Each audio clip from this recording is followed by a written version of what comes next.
가끔 이런 생각을 해요. 제가 목사인데 내가 평신도였으면 새벽기도 할까? 그런 생각을 할 때가 있어요.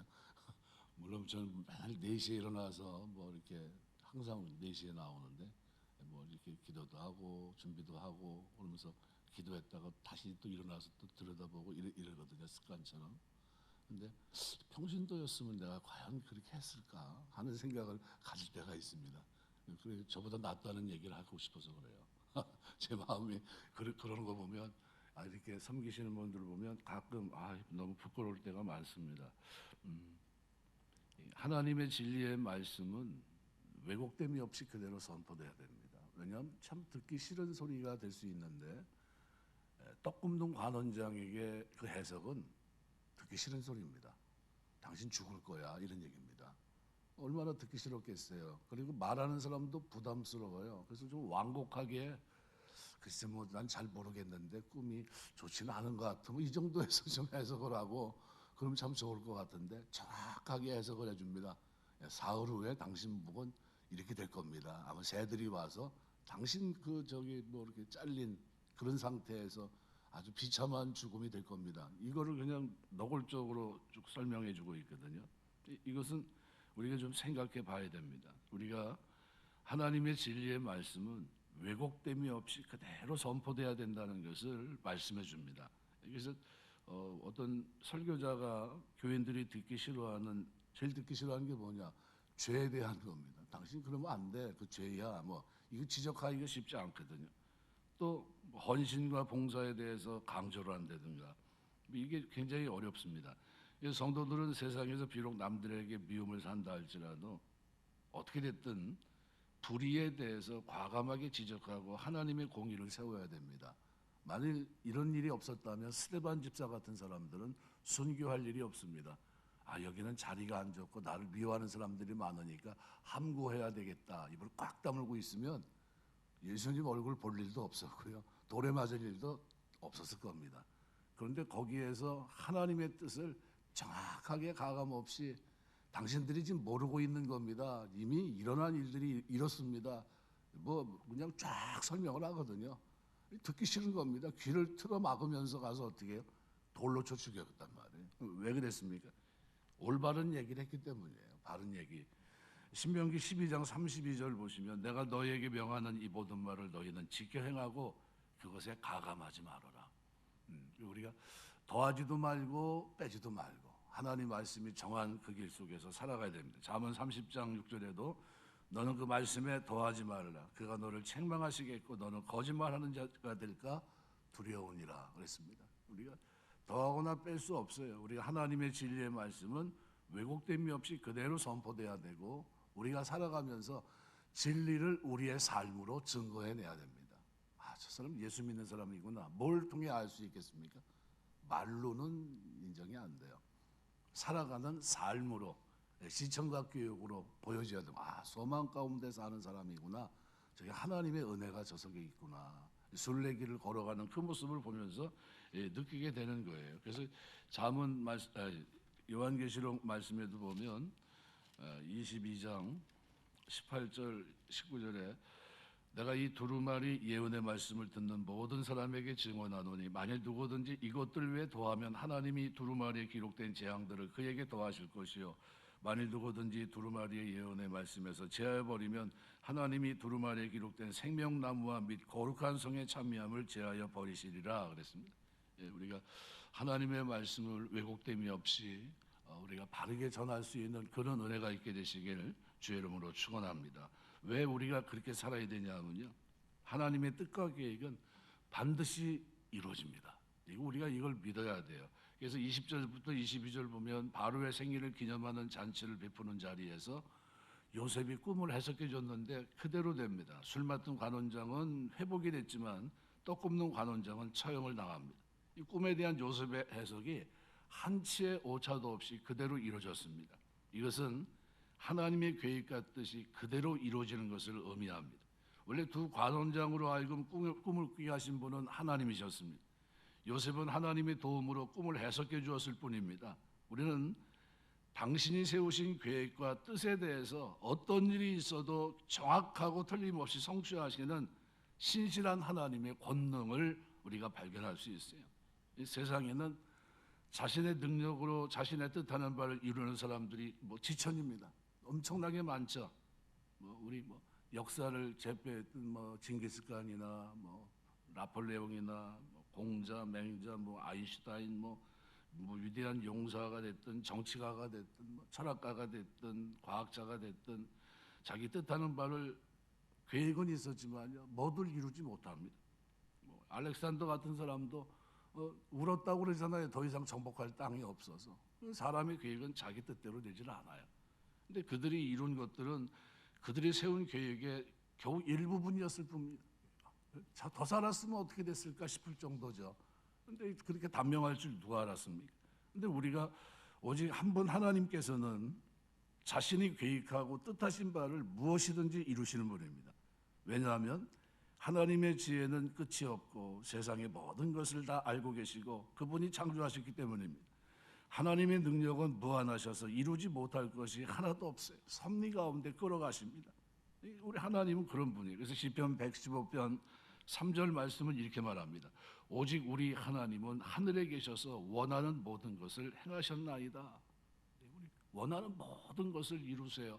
우리를 소원을 두고 행하게 하신 하나님은 그것을 이루실 줄 믿습니다. 그러니까 하나님이 나에게 소원을 두고 행하게 하셨는데 그게 뭔지를 깨닫는 게 중요해요. 그래서 칼빈은 기도를 뭐라고 정의했습니까?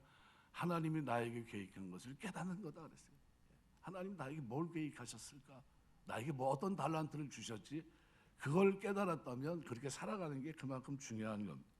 따라서 세상의 누구도 어떤 것도 하나님의 계획과 뜻을 막을 수 없습니다. 근데 이런 하나님에게 우리 성도들에게 좋은 약속을 주셨는데 바로 천국 구원에 대한 약속입니다. 베드로후서 3장 13절 보면 우리는 그의 약속대로 의가 있는 곳인 새하늘과 새 땅을 바라보도다 그랬어요. 이 약속을 하나님은 반드시 이루실 겁니다. 능력이 없는 것도 아니고 지혜가 없는 것도 아니고요. 모든 것을 등에 감당하실 만한 모든 환경을 그리고 조건을 그리고 그 모든 것들을 다 갖고 계세요. 야고보서 말씀에도 보면 2장 말씀에 5절에 이렇게 말합니다. 내 사랑하는 형제들아 들을지어다. 하나님이 세상에서 가난한 자를 택하사 믿음에 부유하게 하시고 또 자기를 사랑하는 자들에게 약속하신 나라를 상속으로 받게 하지 아니하였느냐. 하나님은 능히 이 일을 이루십니다. 그러니까 약속은 우리가 세상에 사는 동안 이루어지지 않을 수도 있어요. 때문에 하나님의 약속을 온전히 신뢰하지 못하는 성도도 있긴 있습니다. 하지만 그들은 하나님의 약속에도 불구하고 천국은 정말 있을까? 과연 종말에 내가 하늘나라에 들어갈 수 있을까? 염려하고 불안하고 걱정하기도 합니다. 그러나 염려하지 말아야 될 이유는 당신께서 하나님께서 계획과 뜻을 반드시 이루시는 그런 분이라는 사실이에요. 하나님은 언약을 하시고 신실하게 이루시는 분이에요. 아브라함에게 언약을 하시고 이루셨어요. 430년 후에. 놀랍죠. 전지전능하시고 신실하신 하나님께서는 당신의 약속대로 세상 마지막 때 반드시 여러분을 구원하시고 하늘나라로 인도하실 것이고요. 영원한 복락을 누리게 하실 겁니다. 우리는 다만 어떤 고난이나 유혹이 있더라도 흔들리지 말고 장차 마지막 날에 우리가 받을 복락을 굳게 믿으면서 배우고 확실한 일에 거하게 되시길 주의 이름으로 축원합니다. 이것을 이루실 하나님을 우리가 바라보고 있어요. 시편 111편 7절 8절 보면 그의 손이 하는 일은 진실과 정의이며 그의 법도는 다 확실하니 영원 무궁토록 정하신 바요 진실과 정의로 행하신 바로다 그랬어요.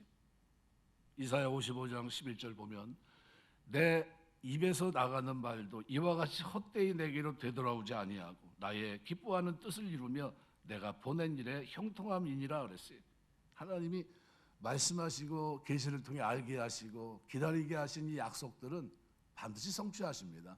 우리가 그것을 확신해요.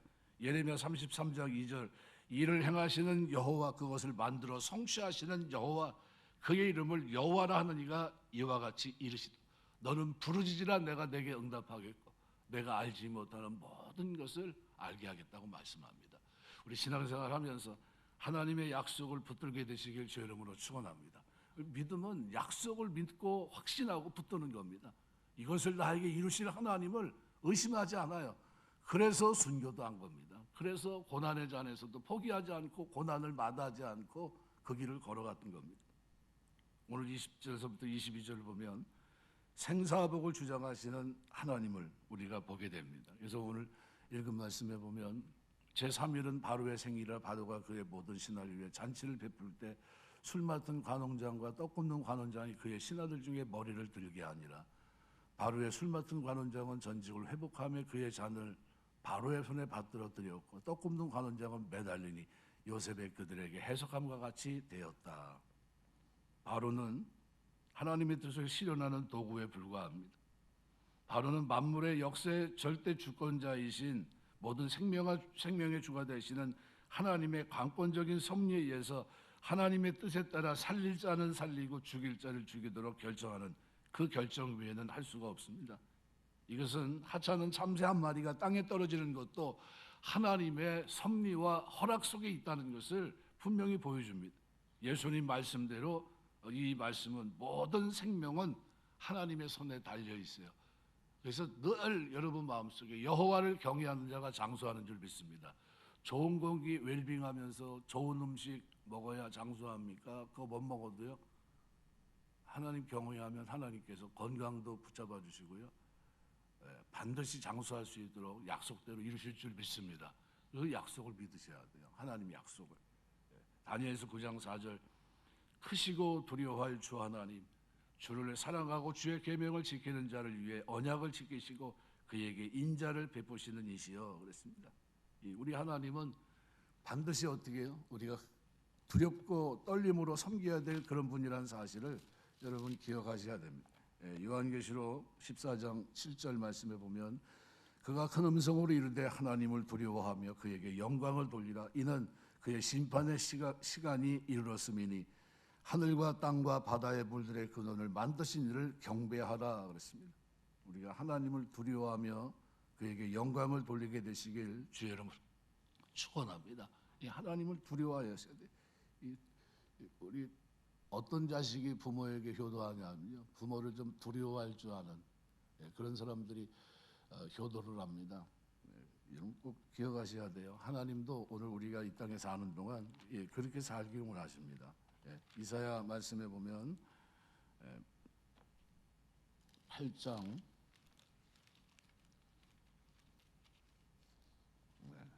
13절 14절 말씀에 이렇게 말합니다. 이사야가 8장 13절